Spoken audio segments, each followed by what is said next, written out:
Of course, this is going to be Paul Chua going up against Jamie Boyt. We're talking about two individuals who have quite a few regional titles, and they're looking to add one more to the list. They still have another step to get to that point, though. Once again, Paul Chua, the second winningest player in regionals history at 6 regional titles, looking to claim a 7th title and tie Wolf Glick. Also, the EUIC champion from earlier last year, or earlier in April, I should say, and multiple top finishes at the World Championships using some incredibly strong Pokemon, including that Roaring Moon, which feels like is one of his signature Pokemon. Yeah, Roaring Moon has actually really been showing up big here in Toronto, which is really interesting considering that it's had kind of mixed results in the past, but Paul Chua seems to be one of those individuals that's always can get the most out of that Roaring Moon. On the other end, we have Jamie Boyt traveling far to get to this point with a quite unconventional team that has obviously been putting in the work. We got to see that Teal Mask Ogerpon, that's right, Teal Mask Ogerpon, did quite a bunch of work in the last set, and of course his own Roaring Moon. Getting into our first match here though, in our top 4, right away we're gonna see that Teal Mask Ogerpon coming out from Jamie. It's so exciting to see this Ogerpon being used right now. It can't put on that much pressure currently other than the Stomping Tantrum into Heatran, but you can see that Paul's playing really aggressively here on turn 1, willing to just go for Fake Out and Heat Wave. The Arcanine is caught in a pretty awkward position, so it's going to pivot out. Another unique pick on Jamie's team is going to be that Thunderous Therian form, as a very defensive play from Jamie turn 1 to get out of what is probably not the most ideal lead situation. This Thundurus is such a cool Pokemon to see. It's going to eat that Fake Out quite well, of course. But being the special attack version and being able to put on quite a bit of pressure, it's quite interesting. And it's going to be taking these hits coming out from the Heatran and stuff right as well, really well, considering it is this Assault Vest variant. Paul is playing so aggressively. You see that he is not going for the Terra with the Heatran. Also on turn 1, didn't even bother clicking Fake Out onto the Ogerpon, making kind of a hard read, saying, Jamie, I don't think you're going to do anything with the Ogerpon. This Ogerpon actually does have the Stomping Tantrum. So there's the Stomping Tantrum, but critically, with the Shuka Berry, will be able to survive. Yeah, we've seen a lot of Heatran sets with this Leftovers or this Assault Vest, but being able to weaken the damage done to it from these ground types, you're not forced into Terrestrialization, which is really nice, and it is going to be eating this double up. So another opportunity to be firing off this Heat Wave, a lot of damage done, bringing the Ogerpon so low, not low enough though, with this not very effective special attack hit coming up from the Volt Switch. Yeah, good bulk from Ogerpon there. I was expecting it to actually fade from the Heat Wave plus Volt Switch combination. So the advantage that Jamie's had so far is having faster Pokemon, but Roaring Moon is going to be able to come out and put on a lot of offensive pressure against both of these slots. Of course, it is the Assault Vest Thunderous on the opposing side, and it is the Attack Booster Energy here on Roaring Moon. Now at this point, with the aggression that Paul's been putting on, we get to see this pivoting coming out Jamie, which is not going to be stopping here, but both these Pokemon are getting so damaged on their way in. The Arcanine, though, this is a Pokemon that should be able to take these attacks quite well, as well, getting this Intimidate down onto the Roaring Moon, making sure this attack is getting lowered and it's not going to be too aggressive going on forward. Oh. Still a critical hit knockoff, though, into the Thundurus is enough to be taking it down. I was really curious as to whether or not that knockoff would have gotten the knockout without the critical hit. It is Attack Booster Roaring Moon, and the Earth Power as well covers for the Arcanine switch, and of course would have knocked out the Ogerpon anyway, but also covers for Arcanine. That's 2 quick knockouts. Jamie does not get very much out of that turn, and Sierra, this game has been going by so quickly. I feel like I want to take a step to analyze what the players are doing, but they both know exactly what they want to do as we have the Battle of the Roaring Moons now. Man, that was such a nice play, of course, with the Ogerpon being so low. You get the KO, you cover for the swap, and just this aggression that Paul has shown so far just being absolutely phenomenal. We're finally going to see that Roaring Moon yet again from Jamie. It's the only full health thing, though, and at this point in the battle, I mean, Paul's just taken so much momentum. He absolutely has, and the Ogerpon from Jamie's end just does not pressure this Roaring Moon once it Terras very much at all. With that Flying Terra, you take very little damage from Ivy Cudgel. Stomping Tantrum isn't going to do very much either. And Jamie's Roaring Moon is not an offensive set. It's Breaking Swipe knockoff with that Speed Booster energy. So I think Jamie just lacks the damage to deal with Paul's Roaring Moon at this point in the game. And here we'll see the Breaking Swipe and how little it's doing at this point. The attack drops that it's getting on to the opposing Roaring Moon at this point, I think it's just too little too late at this point in the battle. The Acrobats will be targeting into the Spiky Shield Ogerpon, though. So that is just going to be a little bit of damage received thanks to that move. The Flash Cannon, though, into the Roaring Moon is just going to be starting to chunk away at it. Yeah, once again, I just struggle to see how Roaring Moon is going to get knocked out from Paul's end. So Paul's willing to play super aggressively right now. Finally going to see the Terra coming out from Jamie's end, but I just don't really see how you can mount a comeback from this position. definitely a tough one, but hey, we'll see the terrestrialization and that cool teal mask animation be coming out. We get to see so many of the Wellspring masks, so many of the Hearthstone themes, but at this point, it's gonna be the embody aspect for that speed at this point. And now the knockoff onto the Heatran, onto Pulse, and finally Jamie getting this AO. At this point now, that speed boost and the Ivy Cudgel, it's gonna be hitting into this Roaring Moon. It's not very effective, and it's not going to be picking up the KO, even with that critical hit. Yeah, that's the thing. The crit is nice, but Roaring Moon at the end just resists it. And so another knockout here onto the Ogerpon, and it's a 3v1. There's still that Iron Hands in the back. So I think we're going to very quickly look towards game 2 already. And to me, the main thing is that Heatran put in a ton of work in this early game, right? It survived so many turns, even though it's going up against the super effective Stomping Tantrum from Ogerpon with that Shuka Berry, able to take it very comfortably. Got so much free damage, and of course, getting the Hisuian Arcanine on the switch-in as well. Amoonguss is revealed here, and Jamie recognizes not very much I can do, so we're going to head to a game 2 very quickly.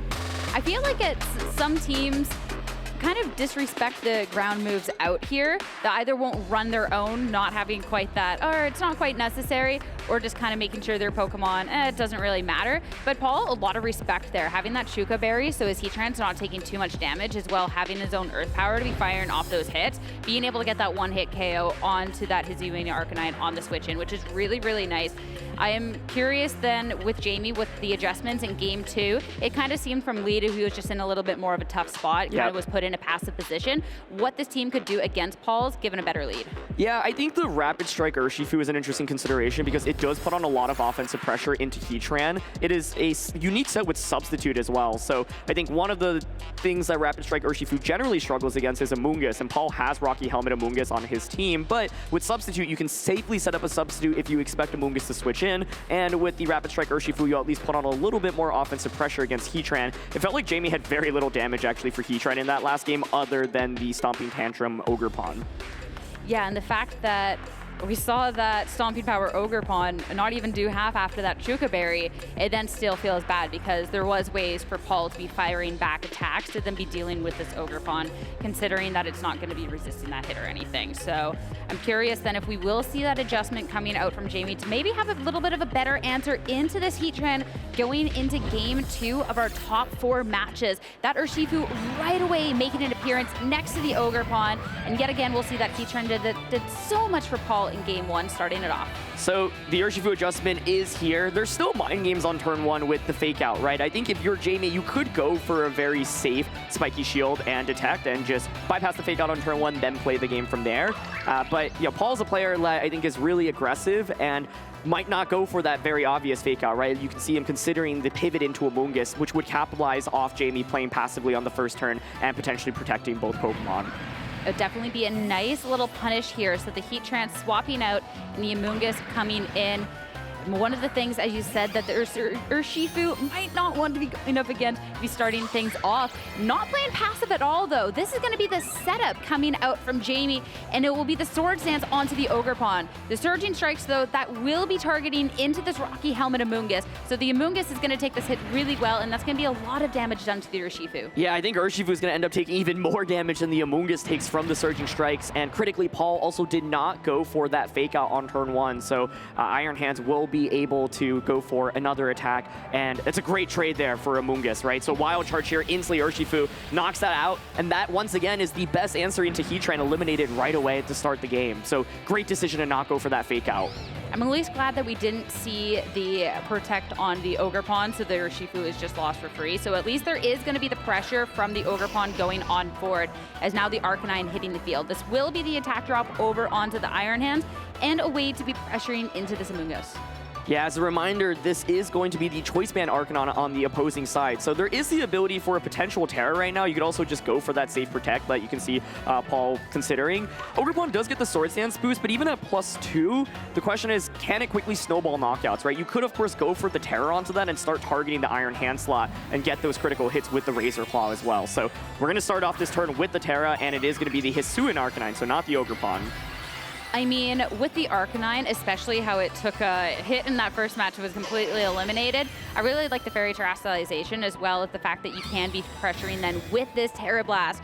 when you otherwise maybe might not have the best way to be hitting into that Iron Hand. The Ivy Cudgel, though, that was targeted into this Amoonguss slot, and with that Protect is not going to be doing anything this turn, but the Terra Blast, the attacks are split, so this is going to be a big attack hit into the Iron Hands at this point. Oh and that's my gonna goodness, be not 4 quite HP! enough to be taking it down. Now the Volt Switch, a chance for Chua to reposition. Oh, that's such a big deal as well, right? Choice Band Arcanine is so strong, but now you've committed to the Terra Blast. So Amoonguss is looking really good going into the subsequent turn, and the Roaring Moon is such a nice switch in here as well because it doesn't care that much about the Ivy Cudgel, even though the Ogerpon on the opposing side is boosted. So yeah, Iron Hands there. I was expecting to maybe feint. Either way, though, Amoonguss now in a fantastic position to just pressure Spore onto the Arcanine slot, and there's not really a great switch into Spore other than Golden Go, but you can see Jamie actually did not select Golden Go in this battle.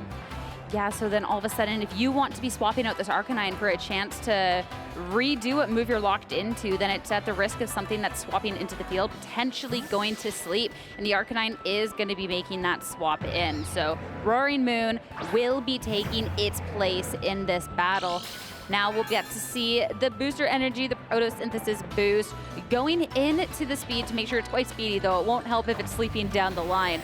On Paul's end, though, this will be the flying type terrestrialization for his own Roaring Moon. Yeah, I think there's just so much strong offense from Paul's end, and if the Roaring Moon gets put to sleep here, then I just don't see too much comeback potential from Jamie's end, especially because there's still so much health across the board. So here's Ivy Cudgel, of course boosted by that Swords Dance, but not able to even deal 50% there, and Acrobatics is just going to deal so much damage and likely get the knockout here. Oh my goodness. It's so little damage done over to Paul's end, but a huge one-hit KO in return, and now the Spore onto that freshly swapped in Roaring Moon. Such a tough position. So now this Roaring Moon, something that you need to be trying to apply this pressure, gone. The Arcanine will come in it safely, but at what cost? Yeah, the downside for Arcanine is at this point you have to lock into one attack, but Paul still has all of his Pokemon remaining, and that's a nightmare for a late game choice user, right? Because you aren't able to hit everything on Paul's side for much damage, and so I think Paul is in a very commanding position. It's difficult to see how Jamie can win this at this point. It'll be the first turn of Sleep gone as Acrobatics, yet again, is going to be firing into the Arcanine, bringing it down to about a third of its health. Now the Rock Slide, that will be returning a KO over onto the Roaring Moon, onto Paul's end. So the first little bits coming out from this Arcanine, we'll have to see if we can fish for any flinches, though. No, that Spore is still coming out, and the Arcanine's also taking a nap. Yeah, good choice by Jamie to lock into the Rock Slide. I think any other move choice in the game is just immediately over if you click Flare Blitz and the Heatran just walls you, so it has to be Rock Slide. And the win con was basically a hope for a lot of flinches, a lot of critical hits, but with the Arcanine falling asleep now, this Roaring Moon cannot touch the Heatran, so Heatran should comfortably win the game. You saw Paul recognize, okay, Hisuian Arcanine is the bigger threat right now, it can at least deal damage with Rock Slide. The Roaring Moon can only really go for knockoff onto Heatran here, even if it wakes up, so I think Heatran in a comfortable position to secure Paul a spot in this Grand Finals. Yeah, and if anything were to happen, he needed that Roaring Moon to wake up, but securing now the fact that Paul should be able to 100% clean this up. The Flash Cannon, critical hit just for the memes on the way out. Didn't need that one. Arcanine was going down anyways, but now it's just the sleeping Roaring Moon against the world. And this Roaring Moon, once again, is a supportive set, so it can't even put on that much offensive pressure. I think the dynamic of this matchup was interesting, and turn one alone was so huge. And Paul Chua is going to advance to another regional championship finals, defeating Jamie Boyt as he hunts for his 7th regional title in the Masters division.